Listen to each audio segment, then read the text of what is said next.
설립자 운영자의 부정비리로 어려운 상황에 처한 대학을 정상화하기 위해서 임시이사를 선임하고, 사립학교법은 임시이사는 조속한 시일 내에 임시이사 선임 사유가 해소될 수 있도록 노력해야 된다, 이런 의무 규정을 두고 있습니다만, 문제는 교육부가 이 대학들에 파견한 임시이사가 교육부의 무관심 속에서 제대로 자기 역할을 못하고 있다는 것인데요.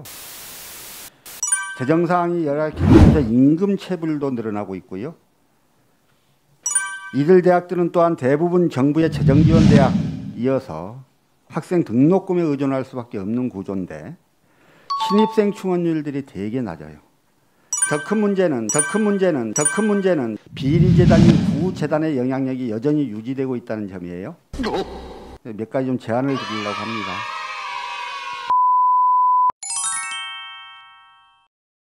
예, 부총리님. 네. 제가 오늘 임시이사 선임 사립대학 운영 실태와 개선 방안이라고 하는 그 정책 자료집을 좀 드릴 텐데요. 뭐 자료집에 많은 내용이 있습니다만 중요한 몇 가지를 오늘 이 자리에서 질의를 좀 드리겠습니다. 현재 임시이사가 선임된 사립대학 학교법인이요, 4년제 5군데, 전문대학 5군데, 그리고 대학원대학교 1군데고 총 11군데더라고요. 대학의 설립자나 운영자의 부정과 비리로 정상 운영이 어려울 때 임시이사가 선임되는 것이기 때문에 임시이사들의 역할은 이미 벌어져 있는 부정과 비리를 바로잡고 대학 운영을 정상화하는 것 아니겠습니까? 네네. 그런데 실상은 임시이사 선임이 대학의 재정을 더욱 황폐하게 만들고 결과적으로 폐교로 가는 수순을 밟고 있습니다. 우선 그 재정 상태들을 좀 보면요, 임시이사 선임 대학 중 4년제 대학과 전문대학 10개교를 대상으로 분석해 보니까 해당 대학 모두 2019년 학생 1인당 재정 규모가 사립대 평균보다 낮았고요. 또한 소규모여서 대부분 2019년 등록금 수입이 100억 원 미만이었습니다. 재정사항이 열악해지면서 임금 체불도 늘어나고 있고요. 그 2020년 8월 말 기준에서 광양보건대 임금 체불액 47억, 서해대학 52억이었고요. 경주대는 2019년 8월 말 기준에서 7억 6천만 원의 임금 체불이 있었습니다.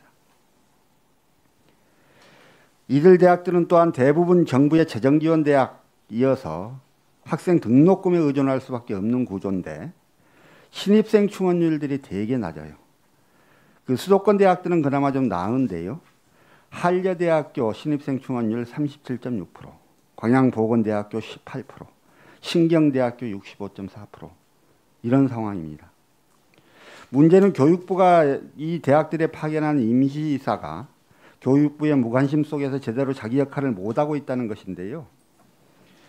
교육부는 설립자 운영자의 부정비리로 어려운 상황에 처한 대학을 정상화하기 위해서 임시이사를 선임하고, 사립학교법은 임시이사는 조속한 시일 내에 임시이사 선임 사유가 해소될 수 있도록 노력해야 된다, 이런 의무 규정을 두고 있습니다만,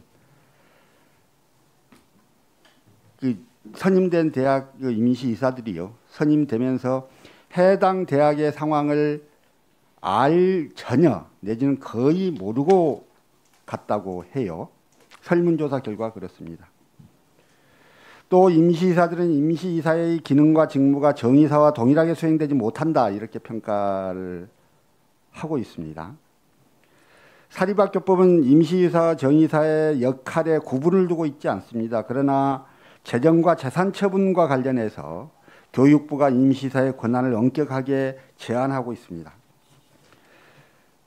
교육부는 대법원 전원합의체 2007년도 전원합의체 판결을 근거로 해서 하고 있는데요. 대부분 이제 이 때문에 이 임시이사의 권한을 매우 제한적으로 허용하고 있기 때문에 대학 내 체불임금 해결을 위해서 외부에서 차입을 하거나 재산 처분을 하려도 일체 이런 것들을 의결하지 못하고 있는 상황입니다.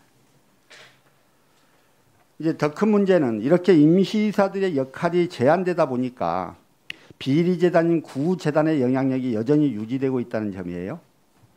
이 구재단의 영향력들이 계속 실질적으로 유지되고 있는 이런 구조이다 보니까 사립대학의 부정과 비리를 없애겠다는 정부의 방침이 먹힐 수 없는 구조인 거예요. 임시이사를 선임한 건 대학 정상화를 목적으로 하는 것입니다. 그러나 교육부의 무관심 속에 방치되고 있다는 그런 강조를 다시 한번 드리고요. 몇 가지 좀 제안을 드리려고 합니다. 임시이사 선임 전후에 체계적으로 교육하고 업무를 협의할 수 있는 협의체 마련을 고려해 주시기를 부탁드립니다. 또한 임시이사의 기능과 역할을 더 확대해야 합니다.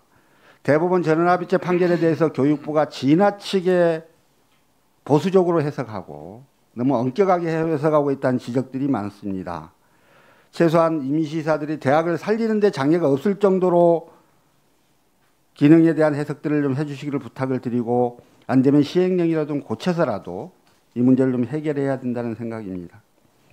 세 번째로 임시이사 선임대학에 대해서는 임시이사 선임 사유가 해소되고 정상화될 때까지라도 대학 구조개혁 평가를 유예하거나 해서 대학들이 그렇지 않아도 어려운 조건 속에서 임시이사가 선임되고 임시이사는 아무런 권한이 없기 때문에 아무것도 할 수 없는 상황에서 평가를 통해서 자꾸 등급들을 낮춰놔서 결국 학교가 없어지는 방향으로 유도하고 끌고 가는 이런 행태가 되는 건 곤란하지 않는가 하는 생각입니다.